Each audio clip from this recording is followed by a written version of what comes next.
le monde n'est pas absurde. Il a un ordre, une cohérence et même une orientation. Mais si quelque chose sans intelligence agit toujours de manière ordonnée, c'est forcément qu'il est dirigé par une intelligence.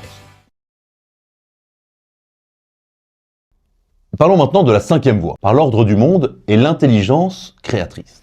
On l'appelle souvent la voie du dessein intelligent, ou la voie de la finalité. Autrement dit, le monde n'est pas absurde. Il a un ordre, une cohérence, et même une orientation. Quand on ouvre les yeux, qu'on observe la nature, la structure de la matière, la logique des saisons, la symétrie d'une fleur et la complexité du corps humain, tout cela manifeste une intelligence qui est à l'œuvre. Pourquoi ? Parce que le hasard ne construit pas un cosmos, mais il ne produit que du chaos. Saint Thomas part de ce constat simple. Les êtres privés d'intelligence agissent toujours en vue d'une fin. C'est-à-dire que même les choses sans raison, les plantes, les étoiles, les cellules, se comportent comme si elles savaient où aller. Une graine devient un arbre, jamais un poisson. Un électron tourne autour du noyau selon des lois stables, jamais au hasard. Mais si quelque chose sans intelligence agit toujours de manière ordonnée, c'est forcément qu'il est dirigé par une intelligence. Il est vrai que le monde moderne a parfois peur de ce raisonnement. Il préfère parler de loi de la nature, comme si la nature s'était légiférée elle-même. Mais une loi suppose toujours un législateur.